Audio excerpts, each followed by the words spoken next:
أنا أسأل طبعا كابتن وائل جمعة الكابتن هيثم فاروق حول هذه النقطة. كابتن وائل، لك السؤال أولا، بصفتك كنت مدير المنتخب المصري في المرحلة السابقة، ما هي الإجراءات التي تتخذ في هذه الأوقات؟ لاعب أصيب في المعسكر، إصابة ليست بالكبيرة، طبعا يريد المغادرة للعلاج مع ناديه الأوروبي.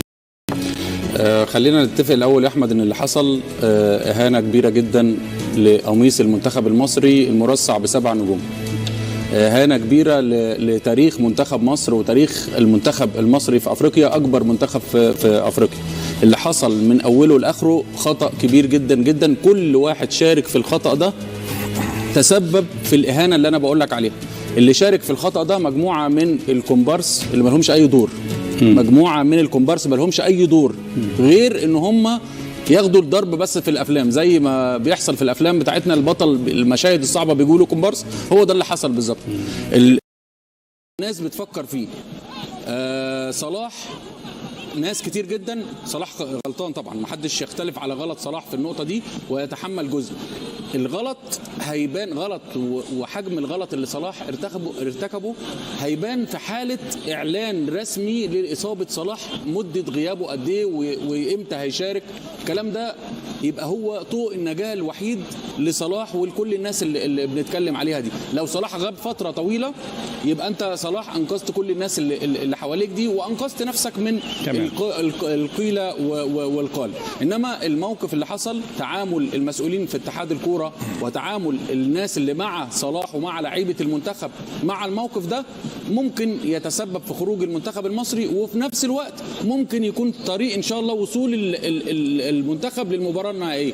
الروح والنهارده ممكن يبقى حاجه مختلفه تماما، وفي موقفين هبقول لك عليهم بس عشان الاعلانات والوقت هبقى يعني في كلام تاني. طيب تمام. كابتن هيثم، رايك فيما قاله كابتن وائل وفي الموقف بصفه عامه، وتحديدا ان الاصابه حددت من البدايه انها شد خفيف في العضله الاماميه تقريبا، حاجه زي كده، الخلفيه، هذه الاصابه لا تستغرق اكثر من 5-6 ايام. اولا اتفق مع جمعه فيما قاله. ثانيا، هو الموضوع 4 اضلاع. ضلع الاول محمد صلاح وهو الضلع الاهم، الضلع الثاني ليفربول وتحط معاه يورجن كلوب والجهاز الطبي، الضلع الثالث جهاز الفني المنتخب فيتوريا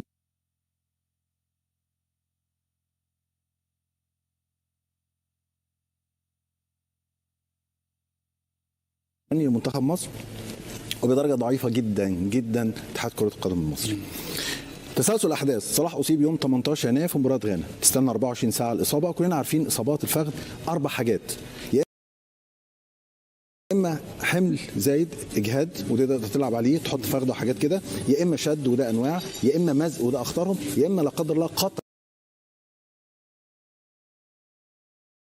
الخلفيه ودي تتطلب تدخل جراحي. الموضوع ما فيه ان بعد 24 ساعه اكتشف ان هو عنده شد، ودي انقذت صلاح. ولكن هي المشكله ايه؟ لو ليفربول عايز صلاح يجي وصلاح مش عايز يروح، صلاح هيقعد، والقوانين واللوائح تحميه طبعا. لو اتحاد الكوره عايز صلاح يقعد وصلاح عايز يسافر، اتحاد الكوره مش هيقدر يعمل له حاجه. المشكله وما فيها ان كان في اتفاق، انما يورجن كلوب ضرب كرسي في الكلوب، ان هو طلع بعد ماتش بورنموث قال لك احنا متفقين والحكايه والروايه، وما لقى الموضوع فيه خطوره قال لك انا مش دكتور، وبالاتفاق مع الجهاز الفني لمنتخب مصر. انا اشوف كان من الافضل ان صلاح يستمر صلاح، ولكن هي المشكله التشكيك في صلاح. انا اشوف ان هو افضل يستمر ما يسافرش. السؤال، هل صلاح مصاب؟ الاجابه نعم، صلاح مصاب. طب السؤال الثاني، هل صلاح افاد منتخب مصر؟ دي طبعا اجابه نعم بكل المقاييس. صلاح هو الثاني هداف تاريخي بعد كابتن حسام حسن. صلاح كان له الفضل في ان احنا نصل الى كاس العالم بعد توفيق ربنا سبحانه وتعالى في روسيا.